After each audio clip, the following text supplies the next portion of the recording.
Shalom Bapak Ibu dan saudara-saudara yang terkasih di dalam Kristus Yesus.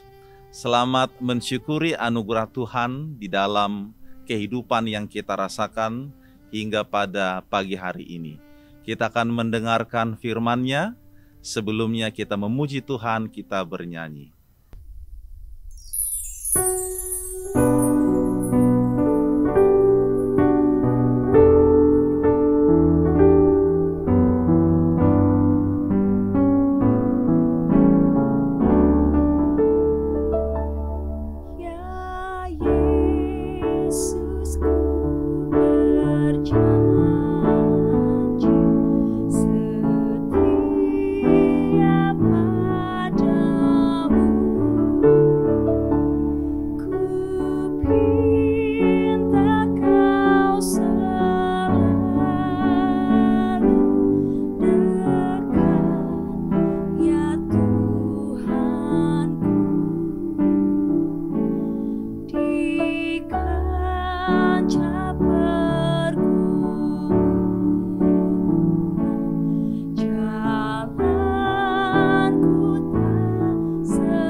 Kita berdoa.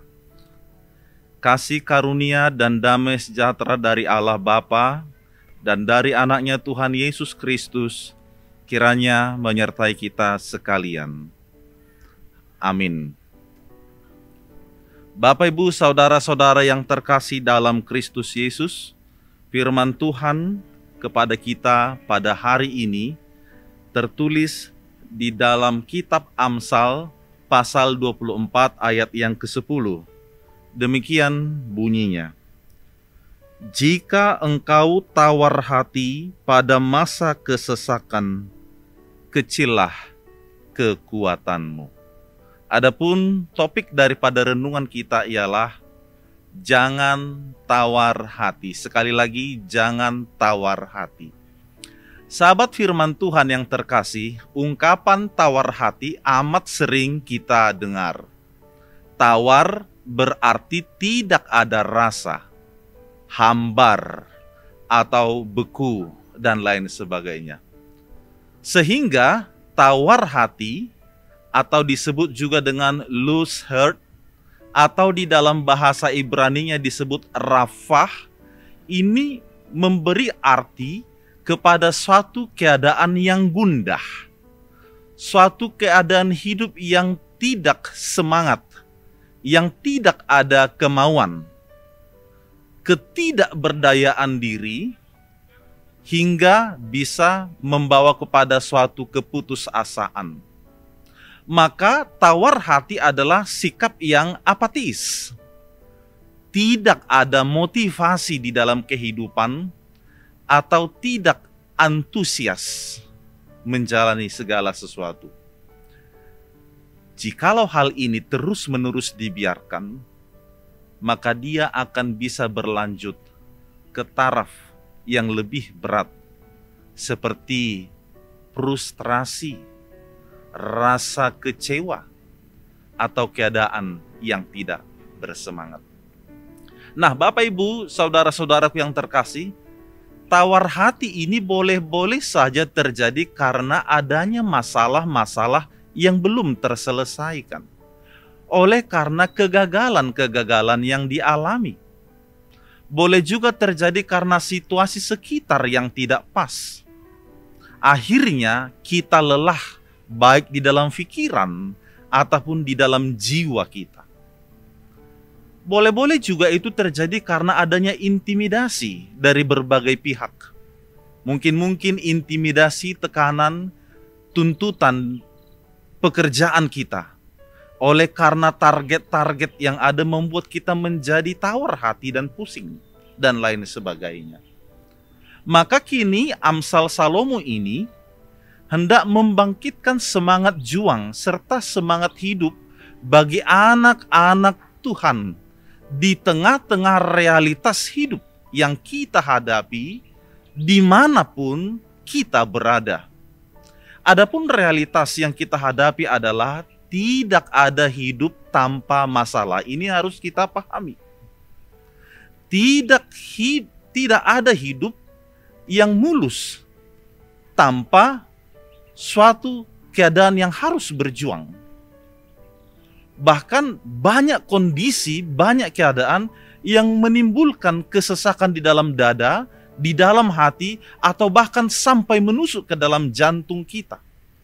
Dan karenanya ratapan serta tangisan, hanya itu saja yang bisa kita lihat, membahasakan sulitnya beban dan banyaknya pergumulan yang tak terkatakan. Apabila kita hanya mengasihi diri di dalam kesesakan-kesesakan yang terjadi, maka kita menjadi tawar hati. Kita menjadi bersikap apatis, yang membuat kita menjadi dangkal melihat kemahakuasaan Allah.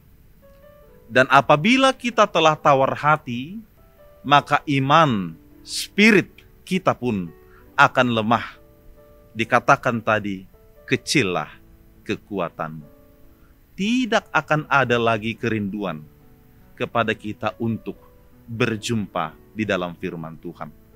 Tidak akan ada lagi kerinduan di dalam diri kita untuk berjumpa dengan Tuhan di dalam doa maupun di dalam ibadah, karena tawar hati yang amat dalam dan sulit kita keluar daripadanya. Dan yang ada adalah uring-uringan, kita menjadi malas makan dan malas minum. Akhirnya kita menjadi sakit. Maka tidak ada untungnya daripada semuanya itu. Oleh sebab itu sahabat firman Tuhan yang terkasih, pada pagi hari ini kita dimotivasi oleh firman ini. Untuk yang pertama, pilihlah hati yang tegar di dalam menghadapi badai.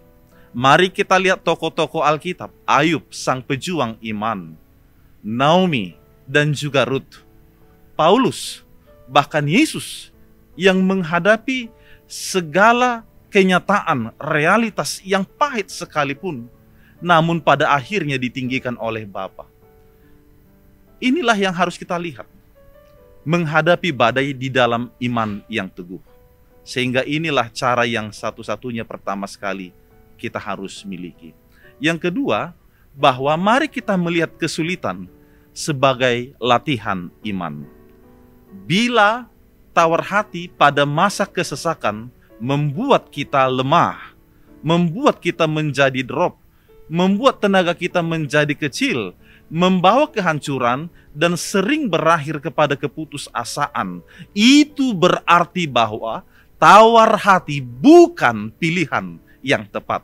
Justru semestinya kita semakin menambah power, kita semakin memperkuat imun, kita semakin menambah iman yang tebal. Maka lihatlah itu sebagai bagian latihan daripada iman. Bila pohon dia menghadapi badai, maka dia melatih batang dan akarnya agar semakin kokoh. Jangan biarkan hidup kita di dalam kekesalan, mencari jalan pintas, tetapi mari itu kita buat menjadi suatu proses melatih iman. Sebab banyak juga orang yang berhasil yang diawali oleh kesusahan di dalam hidupnya.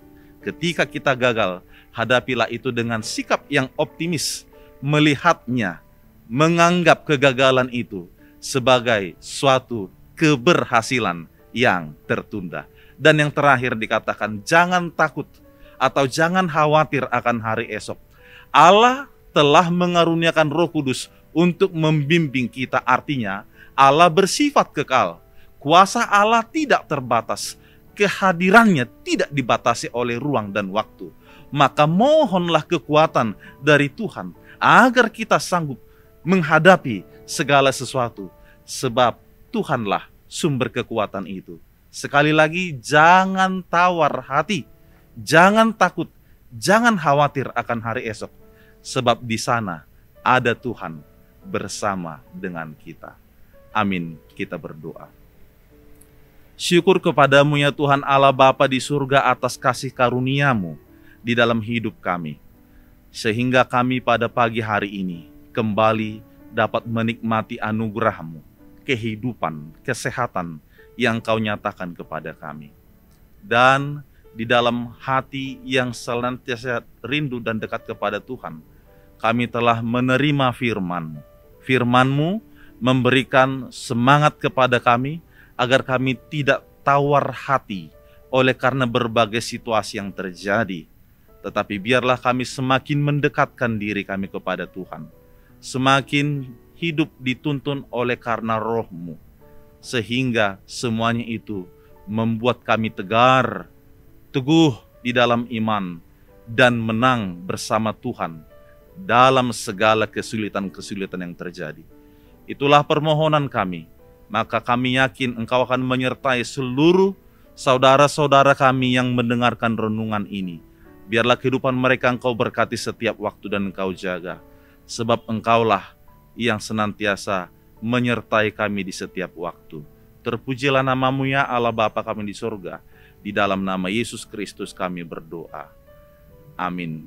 Baik Bapak Ibu Saudara-saudaraku yang terkasih, jangan lupa untuk memakai masker, ya, dengan moto dari kita, oleh kita, dan untuk kita, demi kesehatan kita bersama. Selamat beraktivitas, Tuhan memberkati. Shalom.